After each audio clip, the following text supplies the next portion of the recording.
ఈ రాష్ట్రంలో మోడల్ స్కూల్లో వాటర్గా పనిచేసేటువంటి మహిళా ఉద్యోగస్తుల గురించి తమ ద్వారా మోడల్ స్కూల్లో ఒకే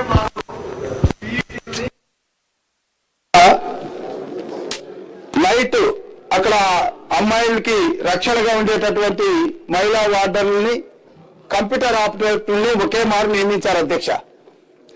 అయితే అధ్యక్ష ఇక్కడ కంప్యూటర్ ఆపరేటర్ని పీటీని కాంట్రాక్ట్ కింద తీసుకున్నారు అధ్యక్ష. మహిళా వార్డర్ని మాత్రం ఇంతవరకు అవుట్ సోర్స్ లోనే ఉంచడం వల్ల వారికి తీరని ఇబ్బంది నష్టం కూడా జరుగుతుంది అధ్యక్ష. కాబట్టి తమ ద్వారా ప్రభుత్వాన్ని విన్నవించుకోవడం ఏంటంటే వారికి కూడా ఆన్ పార్ విత్ పీఈటీ మరియు కంప్యూటర్ ఆపరేటర్ లాగా కాంట్రాక్ట్ లో తీసుకోవాల్సిందిగా కోరుతున్నాను అధ్యక్ష. మరొక విషయం అధ్యక్ష, మొన్న కూడా మనము గతంలో కూడా మాట్లాడాం, తమరు కూడా వైజాగ్కి వెళ్ళారు అధ్యక్ష. వైసీపీ పాలనలో ముఖ్యంగా రాజశేఖర రెడ్డి గారి టైంలో ల్యాండ్ పూలింగ్ లో జరిగినటువంటి పర్చేజ్ చేసినటువంటి ఉడా ప్లాట్లు పర్చేజ్ చేసినటువంటి వారికి తీరని అన్యాయం జరిగింది అధ్యక్ష. వారు ఇప్పటికీ ప్రభుత్వం పట్ల ఆసక్తితో ఉన్నారు అధ్యక్ష. బాబు గారు వస్తే మా కష్టాలు తీరుతాయని. ఎందుకంటే వారు ల్యాండ్ ఇచ్చారు, దానికి తగిన ఉడా ప్లాట్లు ఇచ్చారు. ఆ ప్లాట్లు కొన్నటువంటి వాళ్ళు నష్టపోతున్నారు అధ్యక్ష.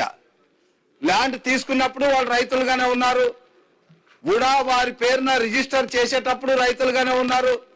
చివరికి వాళ్ళు అమ్మిన ప్లాట్లు కొన్నటువంటి థర్డ్ పార్టీ వాళ్ళు వచ్చేటప్పటికి వాళ్ళు రైతులు కాకుండా అయిపోయారు అధ్యక్ష. ఇది తమ దృష్టిలో ఉంది. దీని మీద ఒక ప్రత్యేకమైనటువంటి ఒక హౌస్